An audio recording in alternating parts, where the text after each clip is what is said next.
ঊর্ধ্বতন কর্মকর্তাদের খামখেয়ালি নির্দেশে রাজধানীতে ট্রাফিক পুলিশের মামলার শিকার হচ্ছেন চালকরা, অস্বীকার কর্তৃপক্ষের।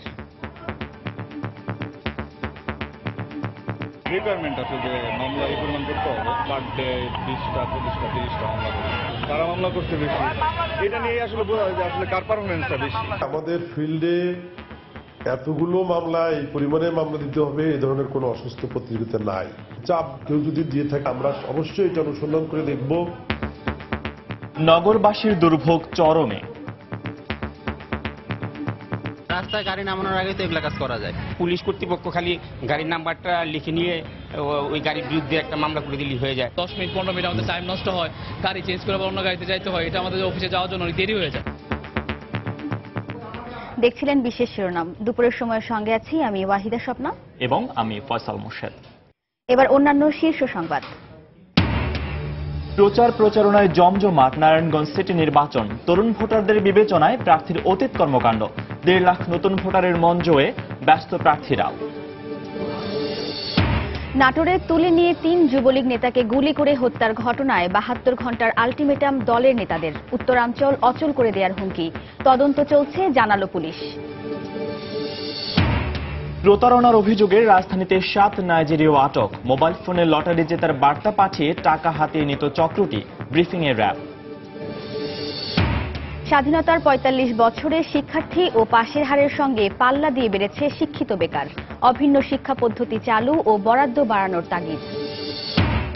এবং মুখ্যমন্ত্রী জয়ললিতার মৃত্যুতে শোকে স্তব্ধ ভারতের তামিলনাড়ু রাজ্য। মরদেহের পাশে নরেন্দ্র মোদী ও রাহুল গান্ধী। বিকেলে অন্ত্যেষ্টিক্রিয়া।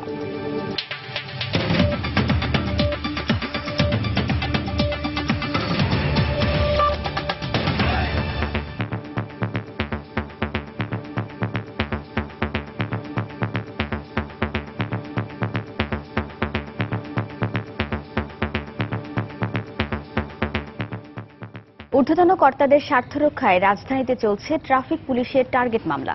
বড় কর্তাদের অবস্থান ধরে রাখতে তাদেরই মৌখিক আদেশে কার কত বেশি মামলা তা দেখাতেই এই প্রতিযোগিতা, বলছেন মাঠ পর্যায়ে ট্রাফিক সার্জেন্টরা। রাজপথ সচল রাখার থেকে মামলা করার পেছনের সময় দেয় চাপে রয়েছেন তারাও। তবে এই অভিযোগ অস্বীকার করেছে ডিএমপির ট্রাফিক বিভাগ। বিশ্লেষকরা বলছেন, এই অসুস্থ প্রতিযোগিতা থামাতে হলে আধুনিক ট্রাফিক ব্যবস্থাকে উৎসাহিত করতে হবে। আহমেদ সালেহিনের রিপোর্টে বিস্তারিত। যাত্রীরা যাচ্ছিলেন নিজ গন্তব্যে, হঠাৎ মাঝপথে বাসটি থামিয়ে দিলেন এক ট্রাফিক পুলিশ। চালকের কাগজ যাচাইয়ে চলে গেল 10 থেকে 15 মিনিট। হলো মামলাও। বাসটির যাত্রীরা অসহায় দৃষ্টিতে দেখছিলেন এমন দৃশ্য। রাস্তায় গাড়ি নামানোর আগে তো এগুলা কাজ করা যায়। এখন তো গাড়ি চলতেছে, এই চলন্ত অবস্থায় তো করা ঠিক না, আমাদের সমস্যা হয়। পুলিশ কর্তৃপক্ষ খালি গাড়ির নাম্বারটা লিখে নিয়ে ওই গাড়ির বিরুদ্ধে একটা মামলা করে দিলেই হয়ে যায়। 10 মিনিট 15 মিনিট আমাদের টাইম নষ্ট হয়, গাড়ি চেঞ্জ করে অন্য গাড়িতে যাইতে হয়, এটা আমাদের অফিসে যাওয়ার জন্য অনেক দেরি হয়ে যায়। এই চিত্র শুধু বাসেই নয়, বিভিন্ন যানবাহনেও দেখা মেলে। ট্রাফিক বিভাগের পরিসংখ্যান অনুযায়ী চলতি বছর শেষ না হতেই জানুয়ারি থেকে অক্টোবর পর্যন্ত শুধু 10 মাসে নগরীতে যানবাহনের বিরুদ্ধে মামলা হয়েছে 8,23,211টি, আর জরিমানা 29 কোটি টাকারও বেশি। এদিকে গত বছর এই বিভাগেই মামলা হয়েছিল 5.5 লাখের মতো। জরিমানা আদায় হয় 18 কোটি টাকারও অধিক। এদিকে বছরের 2 মাস বাকি থাকতেই গত বছরের তুলনায় মামলার সংখ্যা বেড়েছে 31%। প্রতিদিন নগরীতে গড়ে মামলা হচ্ছে 3000-এরও বেশি। অনুসন্ধানে মূল রহস্য বেরিয়ে আসে খোদ এক ট্রাফিক সার্জেন্টের মুখে। পরিচয় গোপন রাখার শর্তে তিনি জানান, ঊর্ধ্বতন কর্তাদের স্বার্থ রক্ষায় মৌখিক নির্দেশেই চলছে মামলা করার এমন প্রতিযোগিতা। রিকোয়ারমেন্ট আছে যে মামলা এই পরিমাণ করতে হবে, পার ডে 20টা 25টা 30টা মামলা করে। আবার যেমন এখন যেমন পার ডে আপনার 10টা করে করতেছে, 8টা থেকে 10টা মামলা দিতে হয়। আলটিমেটলি প্রেশারটা আসে, কার জন্য ট্রাফিকিং বেশি হচ্ছে, কারা বেশি ভিজিবল, কারা মামলা করতে বেশি, এটা নিয়ে আসলে বোঝা যায় যে আসলে কার পারফরমেন্সটা বেশি। বেঁধে দেওয়া টার্গেট মামলার চাপে স্বাভাবিক কাজও ব্যাঘাত ঘটছে বলে দাবি করেন এই কর্মকর্তা। আমার কাজটা কি করতে হবে, আমার কাজ হচ্ছে সমস্যা হলে সমস্যাটা দেখে মামলা করা। তবে ট্রাফিক বিভাগের কাছে এমন অভিযোগের কোনো তথ্য নেই বলে জানান ডিএমপির ট্রাফিক কর্মকর্তা। আমাদের ফিল্ডে এতগুলো মামলা, এই পরিমাণে মামলা দিতে হবে, এই ধরনের কোনো অসুস্থ প্রতিযোগিতা নাই। চাপ কেউ যদি দিয়ে থাকে আমার মনে হয় দেওয়ার কথা না। আমরা অবশ্যই এটা অনুসন্ধান করে দেখব এবং দেখে আমরা এই ধরনের কেউ করবে না এটা আমরা নিশ্চিত করব। এই অবস্থা থেকে বেরিয়ে আসতে ডিজিটাল পদ্ধতিগুলোকে কাজে লাগাতে সংশ্লিষ্ট কর্তৃপক্ষকে আগ্রহী হওয়ার পরামর্শ বিশেষজ্ঞদের। জায়গায় জায়গায় আমাকে কাগজপত্র আছে কি নাই আপনি দেখান, আবার দেখান, এই জিনিসটা হচ্ছে অবশ্যই হয়রানি। আসলে ডিজিটাল ফরম্যাটটাই হচ্ছে এই সুযোগটা যে আপনার ইনফরমেশনগুলো একটা জায়গায় নিয়ে আসা এবং ইনফরমেশনগুলো রেকর্ডেড, তাহলে আমরা এইটাই যদি গুরুত্ব বেশি দেই শৃঙ্খলা আনা সম্ভব। যানজট নিরসনও শিগগিরই ট্রাফিক বিভাগ কার্যকরী উদ্যোগ নেবে বলেও মনে করেন এই পরিবহন বিশ্লেষক। আহমেদ সালেহিন, সময় সংবাদ, ঢাকা। দর্শক, রাজধানীর ব্যস্ততম সড়কের আজকের অবস্থা জানাতে এই মুহূর্তে কারওয়ান বাজার এলাকায় আছেন সহকর্মী মুজাহিদ শুভ। সরাসরি চলে যাচ্ছে তার কাছে। শুভ। ফয়সাল, বিগত দিনগুলোর মতো কিন্তু আমরা আজকে কিন্তু কারওয়ান বাজারে এক ধরনের বেশ একটু জ্যাম লক্ষ্য করছি, তবে মঙ্গলবার হওয়ার কারণে কিন্তু জ্যাম কিছুটা পরিমাণ কম। তবে একটি বিষয় জানিয়ে রাখি যে আমরা প্রতিদিনের চিত্রে যেরকম দেখি যে ট্রাফিককে সবসময় একটা মামলা করার একটা প্রবণতা আমরা সবসময় দেখে থাকি, এবং তারই অংশ হিসেবে আপনি দেখতে পাচ্ছেন যে একটি সিএনজির কাগজ পরীক্ষা করা হচ্ছে। ঠিক কি ধরনের আইন লঙ্ঘন করেছে এই ধরনের একটি প্রবণতা কিন্তু আমরা দেখতে পাচ্ছি। তবে আরেকটি বিষয় জানিয়ে রাখি যে এই ট্রাফিকরা যখন এই ধরনের কাজের মধ্যে নিয়োজিত থাকে তখন কিন্তু এক ধরনের প্রত্যেকটা ইন্টারসেকশনে কিন্তু এক ধরনের যানজটের প্রবণতা দেখা যায়, এবং মানুষজন যেভাবে বেপরোয়া রাস্তা পার হয় সেটিকে ঘিরেও কিন্তু আরেক ধরনের যানজট কিন্তু তৈরি হয়। আমরা ট্রাফিক পুলিশের সাথে কথা বলেছি, তিনি যেটি আমাদের জানিয়েছেন যে এই ইন্টারসেকশনটিতে, কারওয়ান বাজার ইন্টারসেকশনটিতে প্রতিদিন 30 থেকে 40টি মামলা করা হয়, অর্থাৎ মাসে অন্তত 1000 মামলা এটিকে ঘিরে হচ্ছে। এবং একটি অনুসন্ধানে উঠে এসেছে, সময় সংবাদের একটি অনুসন্ধানে উঠে এসেছে যে প্রতিদিন গত বছরে আমরা জেনেছি যে গত বছরের তুলনায় এবার কিন্তু মামলা করার প্রবণতা প্রায় 3 লাখ বেশি আমরা দেখেছি। তবে একটি বিষয় জানিয়ে রাখি যে মামলা করার প্রবণতার সাথে সাথে যদি যানজট এবং ট্রাফিক সিগন্যাল ঠিকমতো যদি নিয়ন্ত্রণ করা হতো তাহলে কিন্তু এটার এক ধরনের একটা সমাধান হতো। তো আরও একটি বিষয় বলে রাখি যে এই সিগন্যালটিতে কিন্তু আমরা যখন আসার পর থেকে আমরা দেখেছি যে এখানে প্রায় বেশ কয়েকজন ট্রাফিকের সাথে কিন্তু দুইজন আনসার কাজ করছে। তবে এই মামলা করার কাজে তাদেরকে যে ধরনের ব্যস্ত থাকতে হয় সেই ব্যস্ততাকে ঘিরে কিন্তু আমরা দেখছি যে স্বাভাবিকভাবে ট্রাফিক সিগন্যাল যেভাবে কার্যকর হওয়ার কথা সেটা কিছু কিছু ক্ষেত্রে কিন্তু এক ধরনের বিশৃঙ্খলা তৈরি হচ্ছে আর কি। তো এই কারওয়ান বাজার ইন্টারসেকশনে আমরা ট্রাফিকের সাথে কথা বলেছি, তারা বলছেন যে তারা চেষ্টা করছেন যে মামলা দেওয়ার পরেও যাতে ট্রাফিক সিগন্যাল ঠিকঠাক করা যায়, তবে এক ধরনের কিন্তু বিড়ম্বনা দুই পক্ষকে পড়তে হচ্ছে। তো এই ছিল কারওয়ান বাজার থেকে সবশেষ খবর। দর্শক, রাজধানীর কারওয়ান বাজার থেকে যোগ দিয়েছিলেন সহকর্মী মুজাহিদ শুভ, জানাচ্ছিলেন আজকে সড়কের চিত্র। দেখছেন দুপুরের সময়। উৎসাহ উদ্দীপনায় দ্বিতীয় দিনের মতো চলছে নারায়ণগঞ্জ সিটি কর্পোরেশন নির্বাচনের প্রচারণা। সকাল থেকেই গণসংযোগে ব্যস্ত প্রার্থীরা। অসম্পূর্ণ কাজ সমাপ্ত করতে আবারও নির্বাচিত করার অনুরোধ ছিল পুরনো প্রার্থীদের কণ্ঠে, আর নতুন প্রার্থীদের মুখে পরিবর্তনের প্রতিশ্রুতি। নারায়ণগঞ্জ সিটি কর্পোরেশনকে সন্ত্রাসমুক্ত করার প্রতিশ্রুতি থাকছে সবার আগে। পাশাপাশি মনোরম সিটি কর্পোরেশনে রূপান্তরিত করার প্রতিশ্রুতিও দিচ্ছেন প্রায় সব প্রার্থী। নারায়ণগঞ্জ থেকে রাশেদ লিমন ও মাহমুদ রাকিবের পাঠানো তথ্য ও ছবি নিয়ে ডেস্ক রিপোর্ট। মঙ্গলবার সূর্যের উত্তাপ ছড়ানোর সঙ্গে সঙ্গে সিটি কর্পোরেশন এলাকা মুখর হতে শুরু করে নির্বাচনী প্রচারণায়। প্রার্থীরা কর্মী সমর্থকদের নিয়ে নেমে পড়েন জনসংযোগে। নগরীর সিদ্ধিরগঞ্জ থেকে গণসংযোগ শুরু করেন আওয়ামী লীগের মেয়র প্রার্থী সেলিনা হায়াত আইভি। নৌকা প্রতীকে ভোট দিতে ভোটারদের প্রতি আহ্বান জানান তিনি। এ সময় দেন নানা প্রতিশ্রুতি। পরিবেশ বান্ধব ডিজিটালায়ন করা এবং মানুষের সুবিধার জন্য যাতায়াত ব্যবস্থাকে সামনে নিয়ে আসা। এছাড়াও আমি বলতে যাচ্ছি সেটা হলো আপনার নারী ক্ষমতায়নের ব্যাপারে আমরা কাজ করে যাচ্ছি। সেই নারীদের সামনে নিয়ে আসা, তাদেরকে সেই কাজগুলি কন্টিনিউয়াস রাখা, মাদকের বিরুদ্ধে সচেতনতা গড়ে তোলা।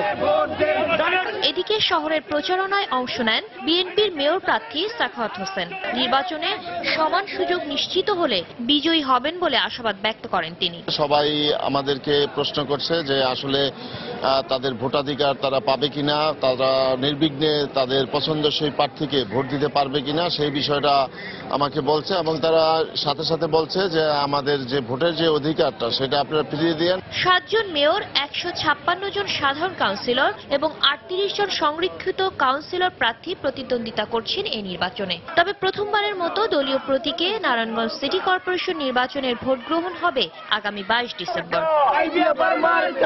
সময় সংবাদ, নারায়ণগঞ্জ।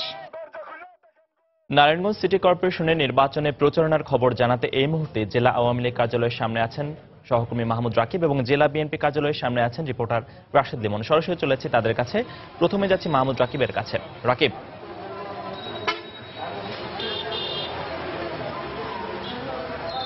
হ্যাঁ ফারসাদ, আপনি জানেন যে সকাল থেকে আমরা আপনাকে জানাচ্ছিলাম প্রচারণার খবর। আমি যদি বলি, আমরা দেখেছি সকাল 9টা থেকে দুপুর 1টা পর্যন্ত আওয়ামী লীগের মেয়র প্রার্থী সেলিনা হায়াত আইভি তিনি নারায়ণগঞ্জ সিটির 8 নং ওয়ার্ডের বিভিন্ন জায়গায় তিনি গণসংযোগ করেছেন। বিশেষ করে আমরা যদি বলি গোদনাইল, আমরা দেখেছি চৌধুরী বাড়ির মসজিদ এলাকা, আমরা দেখেছি এনায়েতনগর এলাকা সহ বিভিন্ন জায়গায় তিনি সেখানকার ভোটারদের সাথে কথা বলেছেন, গণসংযোগ করেছেন এবং তিনি তাদেরকে যে বিষয়টি বারবার বলেছেন যে তার যেসব অসমাপ্ত কাজ রয়েছে, গত 5 বছরে যেসব কাজ তিনি শুরু করেছেন কিন্তু সময়ের কারণে শেষ করতে পারেননি, তিনি ফের যদি মেয়র নির্বাচিত হন তাহলে কিন্তু এই কাজগুলো তিনি করবেন। এছাড়া আমি আপনাকে আরেকটি বিষয় জানিয়ে দিই, এই মুহূর্তে কিন্তু মেয়র প্রার্থী আওয়ামী লীগের সেলিনা হায়াত তিনি কিন্তু এখন বিশ্রাম নিচ্ছেন। আমরা যতটুকু জানতে পেরেছি তিনি হয়তোবা আবার দুপুরের খাওয়া দাওয়া শেষ করে বিশ্রাম শেষে আবারও বিকেল নাগাদ তিনি গণসংযোগে বের হতে পারেন এবং আমরা যেটি জানতে পেরেছি তিনি হয়তোবা বিকেলে নারায়ণগঞ্জ শহরের বিভিন্ন জায়গায় তিনি গণসংযোগ করবেন। তো আমরা এই মুহূর্তে আছি বাংলাদেশ আওয়ামী লীগের যে নারায়ণগঞ্জের জেলা মহানগর কার্যালয়, এখানে কিন্তু এখানে যারা আছেন আওয়ামী লীগের বিভিন্ন কর্মী পর্যায়ের বা সমর্থক পর্যায়ের তারা কিন্তু এসেছেন, তারা আওয়ামী লীগের পক্ষে মেয়র আইভির পক্ষে গণসংযোগ করছেন। এরপরে আমি যদি আপনাকে বলি, আমরা কিন্তু সকাল থেকে অন্তত দুপুর পর্যন্ত দেখেছি যে আইভি যখন তিনি গণসংযোগে নেমেছেন তার সঙ্গে শুধু কিন্তু আওয়ামী লীগের নেতাকর্মী ছাড়াও সাধারণ যেসব ভোটার রয়েছেন বিভিন্ন এলাকার তারা কিন্তু তার সঙ্গে স্বতঃস্ফূর্তভাবে রাস্তায় নেমে এসেছেন, তাকে সাদরে গ্রহণ করেছেন এবং এর মাধ্যমে কিন্তু যে আমরা আপনাকে বলতে পারি যে এসব মাধ্যমে খুব স্পষ্ট একটি বিষয় যে নারায়ণগঞ্জ সিটি কর্পোরেশন নির্বাচনকে কেন্দ্র করে পুরো নারায়ণগঞ্জে কিন্তু একটি উৎসবের আমেজ তৈরি হয়েছে। তবে যেহেতু গতকাল থেকেই মাত্র প্রচারণা শুরু হয়েছে, আমরা এখনো পর্যন্ত শহরে তেমন কিন্তু আওয়ামী লীগ প্রার্থী সেলিনা হায়াত আইভির পক্ষে ততটা এখনো কোনো পোস্টার বা ব্যানার তা কিন্তু এখনো দেখিনি। হয়তো সময়ের সাথে সাথে সেগুলো বাড়বে না, হয়তো একসময় আমরা দেখতে পাবো যে পুরো নারায়ণগঞ্জ শহরে কিন্তু বিভিন্ন দলের প্রার্থীদের পোস্টার ব্যানার ফেস্টুনে ভরে যাবে, সেটি হয়তো সময়ের সাথে সাথে আমরা দেখবো। আরেকটি বিষয় আমরা যদি দেখেছি, যেহেতু নির্বাচন কমিশন কার্যালয় থেকে বলা আছে যে আচরণবিধি লঙ্ঘন করে সকালে কোনো মাইক ব্যবহার করা যাবে না, আমরা কিন্তু সেলিনা হায়াত আইভির ক্ষেত্রে তেমন কোনো মাইক ব্যবহার আমরা দেখিনি। সকাল থেকে আমরা দেখেছি তিনি আচরণবিধি মেনেই কিন্তু পুরোপুরি প্রচারণা চালাচ্ছেন এবং সেক্ষেত্রে আমরা আরেকটি বিষয় তার কাছে জানতে চেয়েছিলাম, যেটি বিএনপি প্রার্থী সাখাওয়াত হোসেন খান বারবার বলেন যে আচরণবিধি মানছেন না, তখন কিন্তু তিনি যে বিষয়টি বলেছেন যে বিএনপির অভ্যাসই হলো এ ধরনের বারবার প্রতিপক্ষের বিরুদ্ধে অভিযোগ করা, তিনি সেটাই করছেন বলে আমাদেরকে জানিয়েছেন আওয়ামী লীগের প্রার্থী সেলিনা হায়াত আইভি। তো মোটামুটি আমরা যেটি আপনাকে সবশেষ এক কথায় বলতে পারি, সেলিনা হায়াত আইভির পক্ষে প্রচারণা কিন্তু এখন নারায়ণগঞ্জ শহরে তুঙ্গে এবং তার সঙ্গে আওয়ামী লীগ প্রার্থী ছাড়াও আমরা দেখেছি সাধারণ বিভিন্ন ভোটাররা তার সঙ্গে আছেন এবং তার সঙ্গে কিন্তু প্রচারণায় অংশ নিচ্ছেন। তো মোটামুটি আমার কাছে এই ছিল এখানকার সবশেষ খবর। আমাদের সহকর্মী রাশেদ লিমন আছেন এই মুহূর্তে নারায়ণগঞ্জের বিএনপি অফিসের সামনে, আমরা একটু তার কাছে জানতে চাই তার কাছে কি সবশেষ খবর আছে। রাশেদ।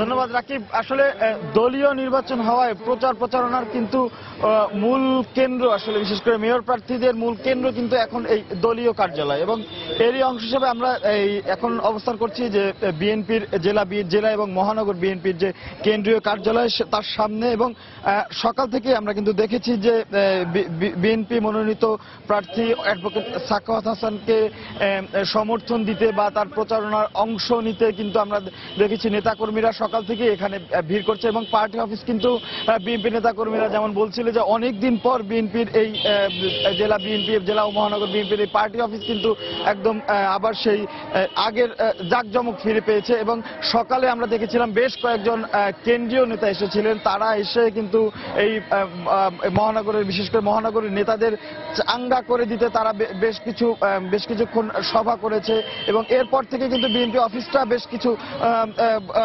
কর্মীরা এরপরে আমরা দেখেছি তারা যখন মাঠে নেমেছে, তারা মাঠে বেশ প্রচার প্রচারণা করেছে। সকাল সেই ভোর থেকে আমরা দেখেছি অ্যাডভোকেট সাখাওয়াত হোসেনকে মানুষের কাছে গিয়ে দাঁড়িয়ে গিয়ে সবার কাছে লিফলেট বিতরণ করছেন, পাশাপাশি মানুষের কাছে মানুষের এই যে নারায়ণগঞ্জ সিটি কর্পোরেশনের মানুষের সমস্যার কথা জানতে চেয়েছেন, পাশাপাশি উনি এই সমস্যাগুলো কিভাবে সমাধান করতে পারবেন বা কিভাবে কোন পথে উনি আগাবেন।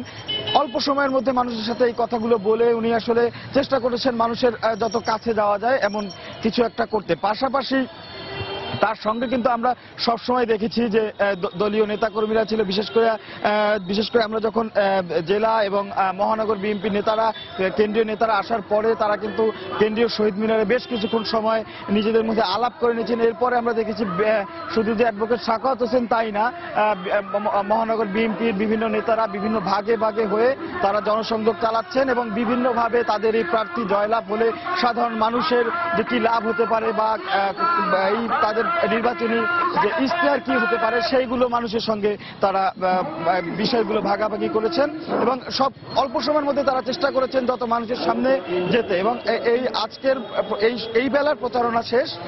আমরা যতদূর জানতে পেরেছি অ্যাডভোকেট সাখাওয়াত 3:30 থেকে 4টা নাগাদ আবার প্রচারণায় নামবেন। তো এই ছিল এখনকার মতো। ফয়সাল, আমার কাছ থেকে সব শেষ। দর্শক, নারায়ণগঞ্জ সিটি কর্পোরেশন নির্বাচনের প্রচারণার খবর জানাতে জেলা বিএনপি কার্যালয়ের সামনে থেকে জানাচ্ছিলেন সহকর্মী রাশেদ লিমন। তারও আগে জেলা আওয়ামী লীগ কার্যালয়ের সামনে থেকে জানাচ্ছিলেন সহকর্মী মাহমুদ রাকিব। প্রার্থীরা যখন নগরবাসীর জন্য প্রতিশ্রুতির ডালা সাজাচ্ছেন, তখন এই প্রজন্মের নতুন ভোটাররা কেন্দ্রে যাওয়ার আগে বিচার বিশ্লেষণ করতে চান প্রার্থীর অতীত কর্মকাণ্ড। বিশেষ করে সন্ত্রাস নির্মূল ও নারায়ণগঞ্জকে মনোরম নগরী হিসেবে যারা গড়ে তুলবেন তাদেরকেই অগ্রাধিকার দিতে চান 1.5 লাখ তরুণ ভোটার। ভোটকে কেন্দ্র করে কোনো অস্থিতিশীল পরিবেশ দেখতে চান না নতুনরা। মাহমুদ রাকিবের রিপোর্ট। প্রায় 73 বর্গ কিলোমিটার আয়তনের নারায়ণগঞ্জ সিটি কর্পোরেশন, যেখানে বর্তমানে মোট ভোটার সংখ্যা প্রায় 5.25 লাখ। 2011 সালে প্রথম সিটি কর্পোরেশন নির্বাচনের সময় নারায়ণগঞ্জে ভোটার সংখ্যা ছিল 4,04,000-এর মতো। সেই হিসেবে এবারের নির্বাচনে নতুন ভোটার বেড়েছে 70,000-এরও বেশি। সব প্রার্থী যে এই বিপুল সংখ্যক তরুণ ভোটারকে নিজের দিকে টানার চেষ্টা করবেন তা স্পষ্ট। তবে নতুন প্রজন্মের তরুণরা বলছেন, প্রার্থীদের বিগত দিনের কাজের হিসাব নিকাশ করেই তারা ভোট কেন্দ্রে যাবেন। যে প্রার্থী মাদক নির্মূল করে শিক্ষাকে বিশেষ গুরুত্ব দিবেন তাকেই পছন্দ করবেন তরুণরা। আমরা চাচ্ছি এরকম একটা মেয়র যে কিনা আমাদের তরুণদের খেয়াল রাখবে, আমাদের মাঠের ব্যবস্থা করবে। 2-3টা ওয়ার্ড মিলে একটা করে gymnasium, health, community centre, library, তারপরে খেলার মাঠের ব্যবস্থা করা, যাতে যুবকরা আদারওয়াইজ অন্য কোনো দিকে ঝুঁকে না পড়ে। ভুইগড়, জালকুড়ি এই দিক দিয়ে অনেক ময়লা, অনেক গন্ধ, খুব বাজে লাগে। এই জায়গাটা যদি পরিষ্কার করে দেয়, পরিবেশও সুন্দর হয়, আমাদের জন্য ভালো হয়। যাকে আমার যোগ্য মনে হয় বা যাকে দিয়ে আমার ভবিষ্যতে কাজ হবে বা আমার এলাকার উন্নয়ন করবে, তাকেই আমি যোগ্য হিসাবে নির্বাচিত করব। নিরাপদভাবে যাতে আমরা রোডে চলাফেরা করতে পারি, আমাদের পড়াশোনায় কোনো ডিস্টার্ব না হয়, ওই ধরনের একটা মেয়র চাই আমরা। এদিকে প্রায় 1.25 লাখ নতুন ভোটার সহ 1.5 লাখ তরুণের মন জয় করতে নানা প্রতিশ্রুতি দিচ্ছেন আওয়ামী লীগ ও বিএনপির মেয়র প্রার্থী। প্রচুর মাঠ করে দেওয়া এবং পর্যাপ্ত পরিমাণে সংস্কৃতি বান্ধব একটা নগরী গড়ে তুলতে চাই তরুণ প্রজন্মের জন্য। অবশ্যই ডিজিটাল বাংলাদেশ, কারণ আমরা ডিজিটালে বসে আমরা অ্যানালগের কথা বলতে পারি না। সুতরাং তাদের সাথে তাল মিলিয়ে তারা যা চায় তাদের চাহিদা অনুযায়ী এই শহরকে গড়তে চাই। তরুণ সম্প্রদায় যাতে এই যে মাদক, সন্ত্রাস এগুলি থেকে দূরে রাখার জন্য যে একটা এনভায়রনমেন্ট দরকার, যদি আমাকে নারায়ণগঞ্জের মানুষ ভোট দেয় তো আমরা চেষ্টা করব এই সমস্যাগুলি সমাধান করে নারায়ণগঞ্জের একটি পরিপূর্ণ নগরী হিসাবে গড়ে তোলা। সবকিছু মিলিয়ে 22শে ডিসেম্বর নারায়ণগঞ্জ সিটি নির্বাচনে তরুণরাই জয় পরাজয়ের নিয়ামক হতে যাচ্ছেন বলে মনে করছেন নির্বাচন পর্যবেক্ষকরা। মাহমুদ রাকিব, সময় সংবাদ, নারায়ণগঞ্জ। নির্বাচন কমিশন পুনর্গঠনে বেগম জিয়ার দেয়া 13 দফার লিখিত প্রস্তাব রাষ্ট্রপতির কার্যালয়ে পৌঁছে দিয়েছে বিএনপি। রাষ্ট্রপতি দেশে ফেরার পর প্রস্তাবনার বিষয়ে আলোচনার উদ্যোগ নেবেন বলে আশাবাদ ব্যক্ত করে দলটি। এদিকে নারায়ণগঞ্জ সিটি নির্বাচনে বিএনপি সমর্থিত প্রার্থীর পক্ষে ঐক্যবদ্ধভাবে কাজ করার ঘোষণা দিয়েছে 20 দলীয় জোট। এমন সকল রাজনৈতিক নিরপেক্ষ নির্বাচন কমিশন পুনর্গঠনে গত 18ই নভেম্বর সংবাদ সম্মেলন করে রূপরেখা দেন বিএনপি চেয়ারপারসন বেগম খালেদা জিয়া। এ নিয়ে আলোচনার জন্য বিএনপি তাগিদ দিয়ে আসলেও আমলে নিচ্ছে না ক্ষমতাসীনরা। 13 দফার এ প্রস্তাবনা রাষ্ট্রপতির হাতে তুলে দেওয়ার জন্য সাক্ষাতের সময় চেয়ে আবেদন করেও সাড়া পায়নি বিএনপি। সবশেষ মঙ্গলবার সকালে বিএনপির সিনিয়র যুগ্ম মহাসচিব রুহুল কবির রিজভীর নেতৃত্বে 2 সদস্যের একটি প্রতিনিধি দল যায় বঙ্গভবনে। রাষ্ট্রপতির সহকারী সামরিক সচিবের কাছে প্রস্তাবনার 2টি কপি ও আলোচনার উদ্যোগ নেওয়ার আহ্বান সম্বলিত দলের মহাসচিব স্বাক্ষরিত একটি চিঠি দেন তারা। বঙ্গভবন থেকে বেরিয়ে সাংবাদিকদের সঙ্গে কথা বলেন রিজভী। দেশে ফেরার পর রাষ্ট্রপতি এ নিয়ে সংলাপের আয়োজন করবেন বলে আশাবাদ ব্যক্ত করেন তিনি। রাষ্ট্রপতি তিনি শারীরিক অসুস্থতার কারণে বিদেশে গিয়েছেন চিকিৎসার জন্য, তিনি ফিরে আসবেন 11 তারিখে। এরপরে ধারাবাহিকভাবে তিনি কর্মসূচি শুরু করবেন, বিভিন্ন রাজনৈতিক দলের সাথে আলোচনা করবেন, এটি তারা জানিয়েছেন। এদিকে নয়াপল্টনে দলের কেন্দ্রীয় কার্যালয়ে 20 দলীয় জোটের মহাসচিব পর্যায়ের বৈঠক অনুষ্ঠিত হয়। বিএনপির মহাসচিব মির্জা ফখরুল ইসলাম আলমগীরের সভাপতিত্বে অনুষ্ঠিত সভায় নারায়ণগঞ্জ সিটি নির্বাচনে বিএনপি দলীয় প্রার্থীর পক্ষে কাজ করার সিদ্ধান্ত নেয় জোট। এই সভায় আমাদের নারায়ণগঞ্জের প্রার্থী সাখাওয়াত হোসেন সাহেবকে সমর্থন জানিয়ে ঐক্যবদ্ধভাবে 20 দলীয় জোটের নেতৃবৃন্দ এই নারায়ণগঞ্জ সিটি কর্পোরেশনে কাজ করবেন সেই সিদ্ধান্ত নেওয়া হয়েছে এবং এই উদ্দেশ্যে 3টি কমিটি করা হয়েছে। নির্বাচন সুষ্ঠু হলে বিএনপি দলীয় প্রার্থীর বিজয় নিশ্চিত বলেও বৈঠক পরবর্তী সংবাদ সম্মেলনে প্রত্যয় ব্যক্ত করেন মির্জা ফখরুল। সালাউদ্দিন সুমন, সময় সংবাদ, ঢাকা। যারা অতীতে নির্বাচন কমিশনের মাধ্যমে ভুয়া ভোটার তৈরি করেছিল তাদের নির্বাচন কমিশন গঠন নিয়ে ফর্মুলা দেওয়ার কোনো অধিকার নেই বলে মন্তব্য করেছেন আওয়ামী লীগের যুগ্ম সাধারণ সম্পাদক মাহবুবুল আলম হানিফ। সকালে ঢাকা বিশ্ববিদ্যালয়ের ছাত্র শিক্ষক মিলনায়তনে ডুসাক আয়োজিত এক শিক্ষাবৃত্তি প্রদান অনুষ্ঠানে তিনি একথা বলেন। বেগম খালেদা জিয়া উনি যখন ক্ষমতায় ছিলেন তখন উনি নির্বাচন কমিশন গঠন করেছিলেন, জাতি কি ভুলে গেছে? আর এই আদিশাকে দিয়েই তো বেগম খালেদা জিয়া আপনি 1,30,00,000 ভুয়া ভোটার বানিয়েছিলেন। আপনি এখন ফর্মুলা দিচ্ছেন নির্বাচন কমিশন গঠনের জন্য। বাংলাদেশের জনগণ ওই ধরনের আজিজ মার্কা নির্বাচন কমিশন আর কখনো দেখতে চায় না, বাংলাদেশে আর কখনো হবেও না। অপেক্ষা করুন, মহামান্য রাষ্ট্রপতি কি পদক্ষেপ নেয় দেখুন। আপনাদের ফর্মুলা দেওয়ার কোনো কারণ নেই, আর আপনাদের ফর্মুলা দেওয়ার বা প্রস্তাবনা দেওয়ার নৈতিক অধিকার আছে বলে জনগণ মনে করেন না। দুপুরের সময় আরো থাকছে।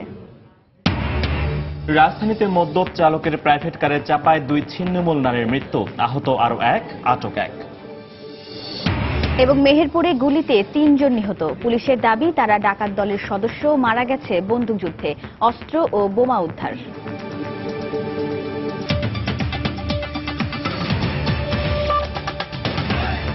মোবাইল ফোনে লটারি জেতার লোভ দেখিয়ে বিপুল পরিমাণ টাকা হাতিয়ে নেয়ার অভিযোগে নাইজেরিয়ার 7 নাগরিক সহ 8 জনকে গ্রেফতার করেছে র্যাব।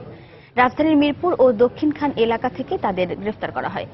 র্যাব জানায় প্রতারক চক্রটি বিশেষ সফটওয়্যার ব্যবহার করে মোবাইল গ্রাহকদের কাছে লটারিতে আকর্ষণীয় পুরস্কার পাওয়ার ভুয়া খবর দিয়ে খুদে বার্তা পাঠায়। কেউ সাড়া দিলে তাকে পুরস্কারটি বিমানবন্দর আটকে আছে বলে জানানো হয় এবং তা ছাড়াতে মোটা অঙ্কের টাকা ব্যাংক অ্যাকাউন্ট বা বিকাশ করে পাঠাতে বলা হয়। র্যাব আরও জানিয়েছে, এক মহিলার কাছ থেকে 1,60,000 টাকা নেয়ার পর আরও 50,000 টাকা দাবি করলে কৌশলে র্যাব 3 জনকে গ্রেফতার করে। পরে তাদের দেওয়ার তথ্য অনুযায়ী বাকিদের গ্রেফতার করা হয়।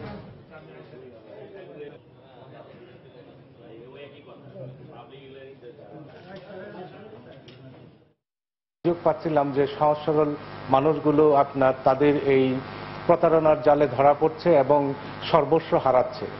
তো এই কাজ করতে গিয়ে আমরা এই প্রতারণা চক্রটাকে শনাক্ত করি এবং গত 5 তারিখ আমাদের রাত 10:30 থেকে অপারেশন শুরু হয় এবং ভোর 4:30টায় আমরা অপারেশন শেষ করি। আমরা 7 জন নাইজেরিয়ান এবং বাংলাদেশি সহ 8 জনকে আটক করি। আরো কিছু বাংলাদেশি আপনার পুরুষ এবং মহিলা এই চক্রের সাথে জড়িত, তো ওদের নামটাম আমরা পেয়েছি। এই মুহূর্তে আসলে তদন্তের ক্ষেত্রে আমরা প্রকাশ করছি না, আশা করছি যে অচিরেই তাদেরকে পাকড়াও করে আবার আপনাদেরকে এই বিষয়ের সর্বশেষ আমাদের যে অর্জন সেই সম্পর্কে অবহিত করতে পারবো। রাজধানীর বনানী থেকে নর্থ সাউথ বিশ্ববিদ্যালয়ের 2 শিক্ষার্থী সহ নিখোঁজ 4 তরুণের বিষয়ে এখনও কোনো তথ্য পায়নি আইনশৃঙ্খলা রক্ষা বাহিনী। গত বৃহস্পতিবার রাতে বনানী কাঁচাবাজার এলাকার নর্দার্ন ক্যাফে থেকে বের হয়ে যাওয়ার পর নিখোঁজ হন এই 4 তরুণ। তারা হলেন সাফায়েত হোসেন, জয়ান হাসান খান পাভেল, সুজন এবং মেহেদি। নিখোঁজ সাফায়েত এবং পাভেল নর্থ সাউথ বিশ্ববিদ্যালয়ের শিক্ষার্থী। সুজন একটি বিজ্ঞাপনী সংস্থায় কর্মরত ছিল বলে জানা গেছে। মেহেদির বাড়ি বরিশালে। সে কিছুদিন আগে চাকরির খোঁজে ঢাকায় আসে। মেহেদির পরিবারের পক্ষ থেকে জানানো হয়েছে, নিখোঁজের দিন তারা সুজনের সঙ্গে দেখা করার কথা ছিল। 4 তরুণের নিখোঁজের বিষয়ে তাদের পরিবার বনানী থানায় 2টি জিডি করেছেন। আইনশৃঙ্খলা রক্ষা বাহিনী এই 4 তরুণের অবস্থান জানার বিষয়ে জোর তৎপরতা চালাচ্ছে বলে ঢাকা মহানগর গোয়েন্দা পুলিশের পক্ষ থেকে জানা গেছে। না, ওর ভিতরে কোনো পরিবর্তন আমরা পাইনি। ও সাধারণ সবসময় আমাকে একটু মানতো, আমি কোনো কথা বললে সেটা মানতো বা আমাকে যথেষ্ট ভয় পাইতো। যে অবস্থাটা হয়েছে, সুজন যদি কোনো রকম আমার এটুকু একটু দেখতে পায়, অন্তত পক্ষে ওর বাপ মা, ওর ভাই বোনের কথা ভাইবা ও যাতে আমাদের সাথে যোগাযোগ করে, এটাই ওর কাছে আমার সবচেয়ে বড় মেসেজ। 2 তারিখে এবং 3 তারিখে দুটি জিডি হয়েছে, যেটা 119 নম্বর জিডি এবং 215 নম্বর জিডি। এই জিডি সম্পর্কে যে 4 জন তরুণ রয়েছেন যারা কিনা বনানী মার্কেট থেকে নিখোঁজ হয়েছিলেন, আমাদের তাদের নিখোঁজ সম্পর্কে ইতিমধ্যেই ওই জিডির সূত্র ধরেই আমাদের থানা পুলিশ তদন্ত শুরু করেছে। পাশাপাশি আমাদের এক্ষেত্রে গোয়েন্দা পুলিশও এই সংক্রান্ত তদন্ত ইতিমধ্যে শুরু করেছে। অপহরণের পর নিহত নাটোরের 3 যুবলীগ কর্মীর হত্যাকারীদের গ্রেফতারে 72 ঘণ্টার আলটিমেটাম দিয়েছে নাটোর যুবলীগ। তা না হলে কঠোর কর্মসূচির হুঁশিয়ারি দিয়েছেন তারা। সকালে শহরের কানাইখালী মাঠে নিহত 3 জনের জানাজা শেষে এই আলটিমেটাম দেওয়া হয়। এ সময় স্থানীয় সংসদ সদস্য শফিকুল ইসলাম শিমুল সহ আওয়ামী লীগ ও যুবলীগের নেতাকর্মীরা উপস্থিত ছিলেন। পরে জড়িতদের দ্রুত গ্রেফতার করা না হলে উত্তরাঞ্চল অচল করে দেওয়া হবে বলে হুঁশিয়ারি দেন তারা। গতকাল দিনাজপুরের ঘোড়াঘাট থেকে নাটোরের সাব্বির, আব্দুল্লাহ ও সোহেল নামে যুবলীগের 3 কর্মীর গুলিবিদ্ধ লাশ উদ্ধার করা হয়। স্বজনদের অভিযোগ, গত 3রা ডিসেম্বর র্যাব পরিচয় তুলে নেয়ার পর তাদের হত্যা করা হয়। আমার নিজের দলের মধ্যে যদি কেউ জড়িত থাকে তাদেরকে, বিরোধী দলের মধ্যে কেউ যদি জড়িত থাকে তাদেরকে, কিংবা সরকারি কোনো আইন প্রয়োগকারী সংস্থা যদি এর সঙ্গে জড়িত থাকে তাদেরকে আইনের আওতায় আনতে হবে। 72 ঘণ্টার মতো সন্তোষজনক জবাব না পেলে নাটোর সহ গোটা উত্তরবঙ্গে আমরা আন্দোলন, প্রতিবাদ মুখর করে তুলব। আমাদের দলের ভিতরে হোক, দলের বাইরের ভিতরে হোক, বা যে কোনো গোয়েন্দা সংস্থা হোক, যেই হোক, এর বিচার তার হবেই হবে। আমরা তদন্ত করে দেখছি কারা এই ঘটনার সাথে জড়িত। অবশ্যই যারা জড়িত তাদের বিরুদ্ধে আইনগত ব্যবস্থা গ্রহণ করা হবে। মেহেরপুরে গুলিতে 3 জন নিহত হয়েছে। পুলিশের দাবি তারা ডাকাত দলের সদস্য এবং মারা গেছে বন্দুকযুদ্ধে। সকালে গাংনী উপজেলার পুরাতন মঠমোড়া গ্রামে এই ঘটনা ঘটে। পুলিশ জানায়, গত রাতে স্থানীয় একটি ইটভাটার কাছে ডাকাতির প্রস্তুতি নিচ্ছে একদল ডাকাত। এমন সংবাদের ভিত্তিতে সেখানে অভিযান চালানো হয়। উপস্থিতি টের পেয়ে পুলিশকে লক্ষ্য করে বোমা ছোঁড়ে তারা। আত্মরক্ষার্থে পাল্টা গুলি চালায় পুলিশ। পরে ঘটনাস্থল থেকে অজ্ঞাত পরিচয় 3 জনের গুলিবিদ্ধ লাশ উদ্ধার করে পুলিশ। সেখান থেকে একটি পিস্তল, একটি শুটার গান, বোমা ও দেশীয় অস্ত্র উদ্ধার করা হয়। এই ঘটনায় তাদের 6 সদস্য আহত হয়েছেন বলে জানিয়েছে পুলিশ।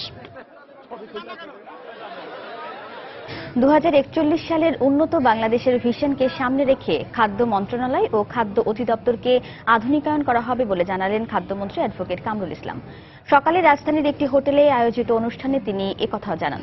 পর্যায়ক্রমে খাদ্য বিতরণ কর্মসূচিকে অনলাইন মনিটরিং এর আওতায় আনা হবে বলেও জানান খাদ্যমন্ত্রী। তিনি বলেন, জনগণের খাদ্য নিরাপত্তা নিশ্চিত করতেই কাজ করে যাচ্ছে বর্তমান সরকার। আমাদের টার্গেট 2041 সালে উন্নত দেশে পৌঁছা। এই টার্গেট অর্জন করার জন্য সব অন্যান্য মন্ত্রণালয় বা অন্যান্য বিভাগের কাজগুলো যেভাবে হচ্ছে, আমাদের খাদ্য মন্ত্রণালয় বা খাদ্য অধিদপ্তরকে সেভাবে আমরা ঢেলে সাজাতে চাচ্ছি। খাদ্য নিরাপত্তা ব্যবস্থাকে বা খাদ্য সংরক্ষণ ব্যবস্থাকে আমাদের যুগোপযোগী করতে হবে, যে কাজটি এরা হাতে নিয়েছেন। বিদ্যমান খাদ্য গুদামগুলো এবং সাইলোগুলো পরিদর্শন করে তাকে আরো মানসম্মতভাবে কিভাবে সংরক্ষণ করা যায় সে বিষয়ে সুপারিশ প্রণয়ন করা, খাদ্য ব্যবস্থাপনা পদ্ধতি ডাটাবেজের প্রযুক্তি ভিত্তিক পদক্ষেপ গ্রহণ করে কৌশল প্রণয়ন করা, সে বিষয়ে সুপারিশ করা। আসলে আমরা খাদ্য বিতরণ পদ্ধতিকে আমরা অনলাইন মনিটরিং করতে চাই। দুপুরের সময়ে আরো থাকছে বিপিএল এ প্লে অফের লড়াই শুরু। এলিমিনেটর রাজশাহী বিপক্ষে ব্যাট করছে চিটাগং। সন্ধ্যায় কোয়ালিফায়ারে মুখোমুখি হবে ঢাকা ডায়নামাইটস ও খুলনা টাইটান্স।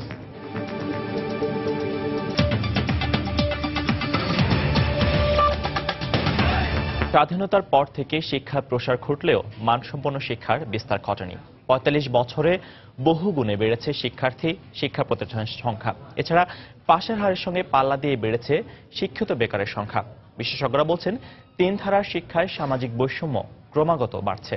তবে দেশ ও জাতি গঠনে অভিন্ন শিক্ষা পদ্ধতির সঙ্গে শিক্ষা খাতে বিনিয়োগ বাড়ানোর আহ্বান তাদের। মুজাহিদ শুভ রিপোর্ট। বছরের প্রথম দিন শিক্ষার্থীদের হাতে হাতে পৌঁছে যাচ্ছে নতুন বই। শিক্ষার্থীর সংখ্যা বৃদ্ধির সাথে স্কুলমুখী শিক্ষার্থীদের সংখ্যা বেড়েছে বিগত বেশ কয়েক বছরে। পাশাপাশি পাশের হার ও ব্যাপক হারে নারী শিক্ষার প্রসার ঘটলেও স্বাধীনতা পরবর্তী লক্ষ্য অনুযায়ী অভিন্ন শিক্ষা পদ্ধতি চালু না হওয়ায় সমাজের শ্রেণী বিভাজন ক্রমশই বাড়ছে বলে অভিমত শিক্ষাবিদদের। শিক্ষার মধ্য দিয়ে আমরা পরিপূর্ণ মানুষ তৈরি করতে পারছি না। ওই লক্ষ্যটাই ছিল মূল লক্ষ্য, যে আমরা কেবল কতগুলো শিক্ষিত লোক তৈরি করব না, আমরা সমৃদ্ধ মানুষ তৈরি করব, যারা সামাজিক মানুষ হবে, যারা সৃষ্টিশীল মানুষ হবে। সব সন্তানকে একখানে নিয়ে যদি আমরা সমানভাবে তাদেরকে শিক্ষিত না করি তাহলে বৈষম্য বাড়বে। এখানে ধনী গরিবের বিষয় না, এটি জাতির মেধা এবং মননের নিরন্তর চর্চার বিষয়। সম্প্রতি অহরহ শিক্ষক লাঞ্ছনার পাশাপাশি মাধ্যমিক উচ্চ মাধ্যমিকে যোগ্য শিক্ষক নিয়োগের ক্ষেত্রে উদাসীনতা বাড়ায় শিক্ষার্থীদের কোচিং সেন্টারে যাওয়ার প্রবণতা দেখা দিয়েছে আশঙ্কাজনক হারে। আমরা উপযুক্ত শিক্ষক পাচ্ছি না, আমরা তাদেরকে প্রশিক্ষণ দিতে পারছি না, আমরা তাদেরকে মর্যাদার জায়গায় দিতে পারছি না। শিক্ষককে গুরুত্ব না দিলে আমরা কিন্তু শিক্ষা ব্যবস্থার উন্নতি করতে পারবো না। একটি আন্তর্জাতিক প্রতিবেদনে উঠে এসেছে বর্তমানে বাংলাদেশের প্রায় অর্ধেক স্নাতকই বেকার। স্নাতকদের শিক্ষাগত যোগ্যতা আর কাজের বাজারের চাহিদার মধ্যে বিশাল ফারাক থাকায় ক্রমাগতভাবে বাড়ছে শিক্ষিত বেকারের সংখ্যা। পাশাপাশি উচ্চশিক্ষায় কিছুটা বিনিয়োগ বাড়লেও শিক্ষার গুণগত মান বাড়েনি বলে মনে করছেন শিক্ষাবিদরা। খণ্ডাংশ শিক্ষা দিয়ে আমরা কতদূর যেতে পারি, সেজন্য যদি বিনিয়োগ না বাড়াই তাহলে আমাদের শিক্ষার কোনোদিন বিস্তার হবে না। তবে আমি মনে করি যে আমরা মাঠটা তৈরি করছি, কিন্তু এখন মাঠের জন্য উন্নতির জন্য যা যা প্রয়োজন সেটি আমাদের করতে হবে, না হলে কিন্তু আমাদের মানহীন শিক্ষা নিয়ে চলতে হবে।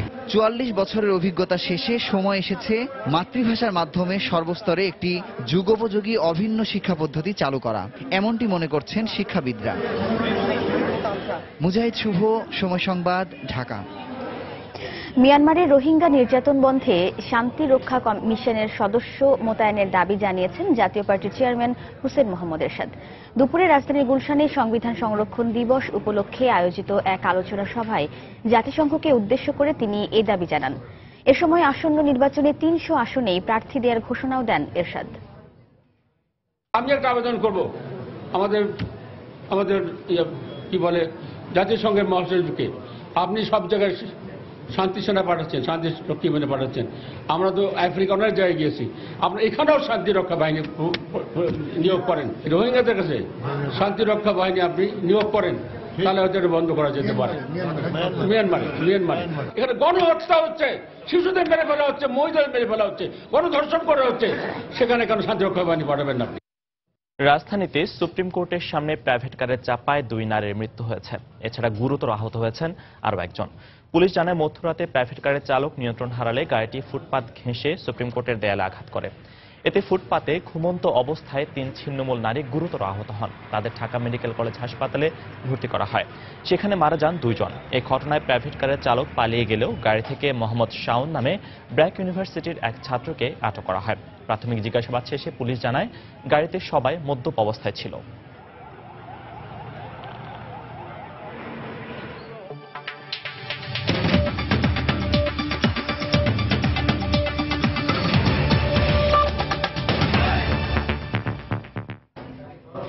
তামিলনাড়ুর মুখ্যমন্ত্রী জয়ললিতার মৃত্যুতে শোকে স্তব্ধ গোটা রাজ্য। প্রিয় আম্মার প্রতি শ্রদ্ধা জানাতে লাখ লাখ মানুষ জড়ো হয়েছেন চেন্নাইয়ের রাজাজি হলে। প্রায় 3 মাস ধরে চিকিৎসাধীন থাকার পর সোমবার রাতে মারা যান 5 বারের মুখ্যমন্ত্রী, ভারতের প্রভাবশালী এই রাজনীতিক। বিকেলে তার অন্ত্যেষ্টিক্রিয়া সম্পন্ন হবে। সদ্য প্রয়াত জয়ললিতাকে শ্রদ্ধা জানাতে প্রধানমন্ত্রী নরেন্দ্র মোদী তামিলনাড়ু পৌঁছেছেন।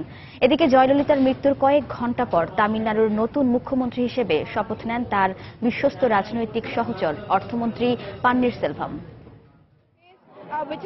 লোকে লোকারণ্য চেন্নাইয়ের রাজাজি হল। জয়ললিতাকে শেষ শ্রদ্ধা জানাতে এসে চোখের জলে ভাসছে সবাই। লাখ লাখ সমর্থকের কাছে আম্মা খ্যাত 5 বারের মুখ্যমন্ত্রী দীর্ঘদিন ধরে ফুসফুস ও হৃদরোগে ভুগছিলেন। তার মৃত্যুতে শোকে স্তব্ধ তামিলনাড়ু। সদ্য প্রয়াত জয়ললিতাকে শ্রদ্ধা জানান প্রধানমন্ত্রী নরেন্দ্র মোদীও। বিভিন্ন দলের রাজনীতিবিদ, অভিনেতা অভিনেত্রী সহ সাধারণ মানুষ জয়ললিতার প্রতি শেষ শ্রদ্ধা জানান। জয়ললিতার চলে যাওয়াতে ভারতের রাজনীতিতে বিশাল এক শূন্যতার সৃষ্টি হলো। তিনি খুব দক্ষ নেত্রী ছিলেন, তিনি জানতেন কিভাবে কাজ করতে হয়। সবার শ্রদ্ধা জ্ঞাপন শেষে স্থানীয় সময় বিকেল 5টায় চেন্নাইয়ের মেরিনা বিচে তার অন্ত্যেষ্টিক্রিয়া সম্পন্ন হবে। জয়ললিতার মৃত্যুতে তামিলনাড়ুতে 7 দিনের জাতীয় শোক ঘোষণা করা হয়েছে। অর্ধনমিত রাখা হয়েছে জাতীয় পতাকা। 3 দিনের জন্য বন্ধ ঘোষণা করা হয়েছে সব স্কুল কলেজ। তামিলনাড়ুর পাশাপাশি কেন্দ্র সরকার সহ কেরালা, কর্ণাটক ও বিহারেও একদিনের শোক ঘোষণা করা হয়েছে। জয়ললিতার মৃত্যুর কয়েক ঘণ্টা পরই তামিলনাড়ুর নতুন মুখ্যমন্ত্রী হিসেবে শপথ নেন তার বিশ্বস্ত সহচর ও অর্থমন্ত্রী পন্নিরসেলভাম। তিনি এবং তার 32 সদস্যের মন্ত্রিপরিষদ একসঙ্গে শপথ বাক্য পাঠ করেন। ভারতের রাজনীতিতে অন্যতম শক্তিশালী নারী হিসেবে পরিচিত ছিলেন জয়ললিতা। গত শতকের 80-র দশকে রাজনীতিতে পা রাখার পর নানা উত্থান পতনের মধ্য দিয়ে চলেন তিনি। 545 আসনের লোকসভায় তামিলনাড়ুর এই আঞ্চলিক দলটির আসন সংখ্যা কম হলেও গত 2 দশক ধরে কেন্দ্র সরকার গঠনে নির্ণায়ক হিসেবে ভূমিকা রেখেছেন জয়ললিতা। তবে রাজনীতির এ যাত্রায় বিতর্কও কম ছিল না। মুখ্যমন্ত্রী হিসেবে দায়িত্ব পালনের সময় দুর্নীতির মাধ্যমে তিনি প্রচুর অর্থ সম্পদ তৈরি করেছেন এমন অভিযোগও আছে তার বিরুদ্ধে। দুর্নীতির এক মামলায় তাকে কারাদণ্ডাদেশ ও জরিমানাও করা হয়। অভিনেত্রী থেকে ভারতের সমৃদ্ধ রাজ্য তামিলনাড়ুর মুখ্যমন্ত্রী হওয়া এমজি রামাচন্দ্রনের হাত ধরে রাজনীতিতে আসেন শতাধিক চলচ্চিত্রে অভিনয় করা জয়ললিতা। 1987 সালে রামাচন্দ্রন মারা যাওয়ার পর দলের কর্তৃত্ব নেন তিনি। হাফসাতুন্নেসা, সময় সংবাদ।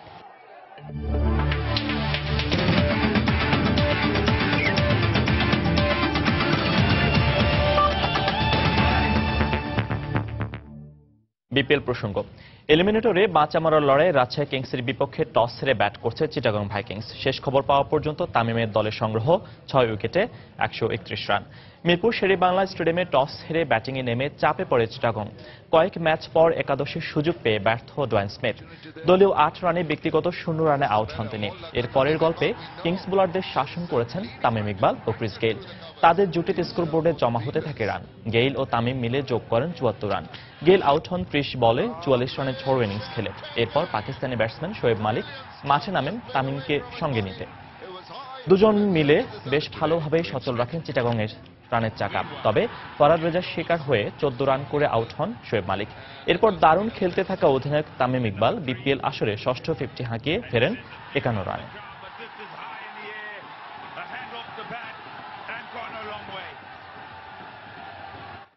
এদিকে বিপিএল এর ফাইনালে জায়গা করে নিতে সন্ধ্যায় প্রথম কোয়ালিফায়ারে মুখোমুখি হবে পয়েন্ট টেবিলের শীর্ষ 2 দল ঢাকা ডায়নামাইটস ও খুলনা টাইটান্স।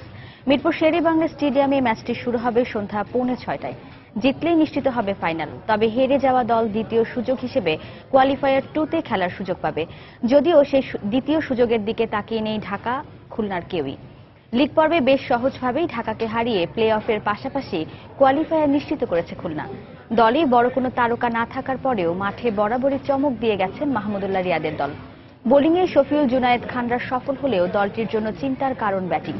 যদিও ব্যাটে বলে দারুণ পারফর্ম করে সামনে থেকেই নেতৃত্ব দিচ্ছেন রিয়াদ। অন্যদিকে পুরো আসরে অন্য দলগুলোকে দাপুটের সাথে হারালেও খুলনার সামনেই যেন বদলে যায় ঢাকা ডায়নামাইটস। দলে সব তারকা ক্রিকেটার থাকা সত্ত্বেও লীগ পর্বে 2 বারই খুলনার বিপক্ষে হেরেছে সাকিবরা। সবশেষ ম্যাচে ব্রাভো রাসেলরা বিশ্রামে থাকলেও খুলনার বিপক্ষে তাদের ফেরাটা নিশ্চিত। দুপুরের সময় এই পর্যায়ে শীর্ষ সংবাদ জানিয়ে দিচ্ছি আরেকবার। ফেনীর সরকার দলীয় এমপি নিজাম হাজারীর সদস্য পদের বৈধতার প্রশ্নে বিভক্ত রায় হাইকোর্টের। ইসি পুনর্গঠনে বেগম জিয়ার 13 দফা লিখিত প্রস্তাব রাষ্ট্রপতির কার্যালয়ে। যারা একসময় ভুয়া ভোটার তালিকা করেছিল তাদের মুখে ফর্মুলা বেমানান মন্তব্য হানিফের। প্রচার প্রচারণায় জমজমাট নারায়ণগঞ্জ সিটি নির্বাচন। তরুণ ভোটারদের বিবেচনায় প্রার্থীর অতীত কর্মকাণ্ড। 1.5 লাখ নতুন ভোটারের মন জয়ে ব্যস্ত প্রার্থীরাও। নাটোরে তুলে নিয়ে 3 যুবলীগ নেতাকে গুলি করে হত্যার ঘটনায় 72 ঘন্টার আলটিমেটাম দলের নেতাদের। উত্তরাঞ্চল অচল করে দেওয়ার হুমকি। তদন্ত চলছে জানালো পুলিশ। এবং প্রতারণার অভিযোগে রাজধানীতে 7 নাইজেরীয় আটক। মোবাইল ফোনে লটারি জেতার বার্তা পাঠিয়ে টাকা হাতিয়ে নিত চক্রটি, ব্রিফিংয়ে র্যাব। দর্শক, এই ছিল দুপুরের সময়। যে কোনো খবর পেতে ভিজিট করুন সময় নিউজ.টিভি আর সঙ্গে থাকুন সময়।